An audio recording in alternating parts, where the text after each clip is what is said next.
Some people have done a lot, but when you want to review their life, you find you have very little to do. These are the people whom I call knockout characters.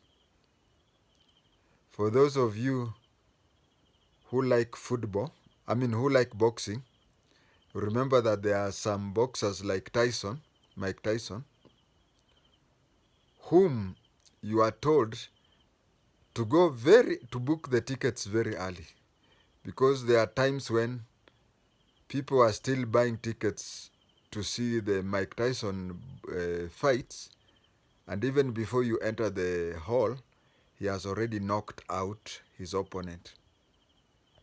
So we have some people very effective in Kenya's history of the 60s, 70s, and 80s.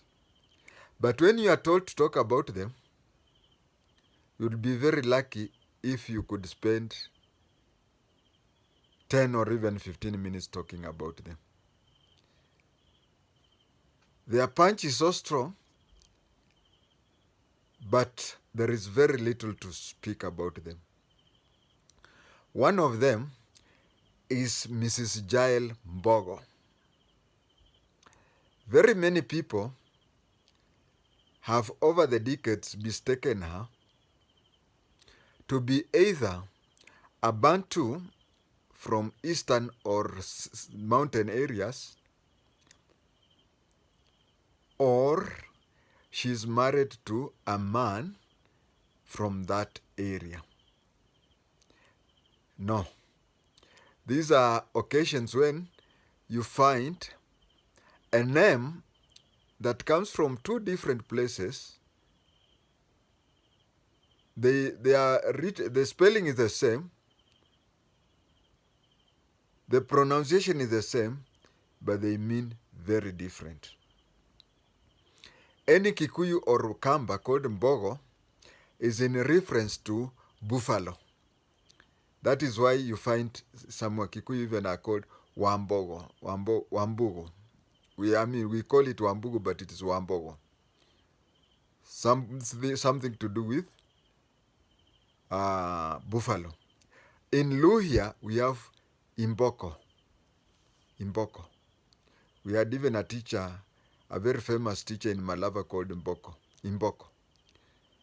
But in Luo, there is the name Mbogo. I've even heard among the Taitas,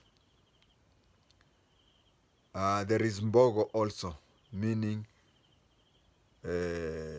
buffalo. I used to work with Enoch Mwachala Mbogo, but Mrs. Jael Mbogo is married, she's a widow to somebody called Mbogo, and I think in the comment section, people from Siaya can tell us what Mbogo in Luo means, although it has no relationship with Mbogo among the, of course Luos are not Bantus, but among Bantus, Mbogo has a relationship to buffalo. She has no relationship at all with buffaloes. But her husband is the one who was called Mbogo, but somebody will tell us that. Mrs. Mbogo, Jael Mbogo, if you saw me on a weekend edition of Dr. Kingori, I'd said that Kibaki was chased away by a woman, and Dr. Kingori thought that I was meaning, and then I told him, no, it is not what you mean. Jael Mbogo has contested a lot of times, over 4 times, to be the MP for Bahati. The first time she contested, she lost fair and square to Mwai Kibaki. Then in 1969, she contested against Kibaki, and a lot of people believe that she was rigged out. But then, when Kibaki saw that he had missed us with a whisker, losing the Bahati constituency in Nairobi. You know, there are two Bahatis. There's another Bahati in Nakuru. Seeing that he almost lost, that is why he moved to Othaya in 1974. And in came Dr. James Muriuki. Dr. James Muriuki contested 1979 and 1983 in Bahati. She gave him a hard time that he had also to run away. Coincidentally, Dr. James Muriuki was from Othaya. So when 1974 he won against Jael Mbogo narrowly. He again won in 1979 narrowly, and then 1983 he stayed out of politics, and in the infamous Mlolongo of 1988 he went back to his home constituency, which is Othaya, and contested against Mwai Kibaki. You know about that Mlolongo election of 1988. I have already recorded something about that. You can scroll down and review it. So Miss Jael Mbogo was very tough in Bahati. And what many people do not know about Miss Jael Mbogo is that she had been the chair lady of Maendeleo ya Wanawake for a long time.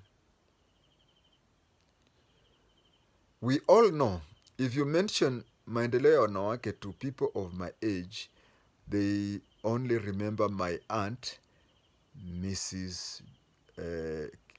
Jane Kiano. Well, Jane Kiano took over from Mrs. Jael Mbogo. Jane Kiano took over from Mrs. Jael Mbogo, and she stayed there for a long time. Somebody may ask, you are related to everybody. Mrs. Jane Kiano was a daughter of Nguyo from Tumutumu. And Nguyo was the father. Nguyo was named after Nguyo Waikabe, who is my great-grandfather. So Mrs. Jane Kiano and my mother are close relatives. They are both related to the Nguyo family of Tumutumu. So Mrs. Jane Kiano took over from her.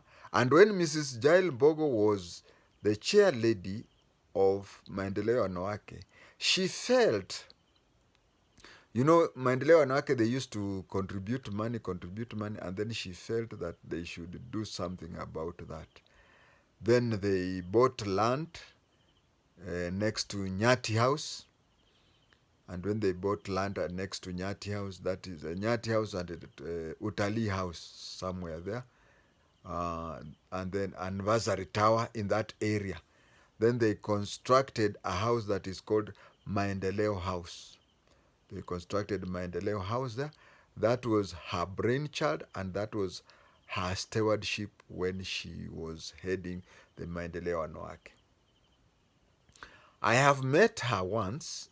I mean, not, we have been in one place once. That was in 1992 during the first multi-party elections. And I liked her talking, although her talking was with a strong Luo accent. She, you know, Nakuru and Eldoret used to produce very good blankets. So she was challenging people from Nakuru that wamelala sana. Say, nyi watu ya Nakuru iko nakesa eko ndani ya balangeti, nyinyi nalala hapana ona chochote. It was so funny.